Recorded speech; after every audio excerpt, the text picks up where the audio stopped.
सोना इस साल 2 लाख रुपए पर 10 ग्राम का रेट क्रॉस कर जाएगा और सोना 2030 में 5 लाख रुपए पर 10 ग्राम क्रॉस कर जाएगा।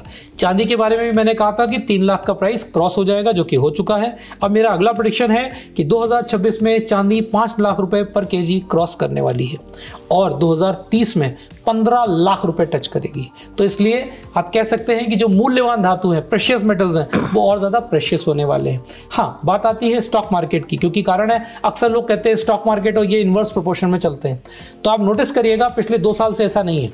स्टॉक मार्केट उठता है, सोना उठता है, थोड़ा सा स्टॉक मार्केट गिरता है, सोना फिर उठता है, सोना थोड़ा सा गिरता है, स्टॉक मार्केट वापस उठ जाता है। तो इस बार ये दोनों जुगलबंदी करके चलेंगे। हाँ, अगस्त 2026 तक हम कह सकते हैं स्टॉक मार्केट जो है उठा पटक के साथ में बहुत ज़्यादा ग्रोथ नहीं दिखाएगा, परंतु जैसे ही 1 अगस्त 2026 आया, आप देखेंगे स्टॉक मार्केट वापस दौड़ेगा।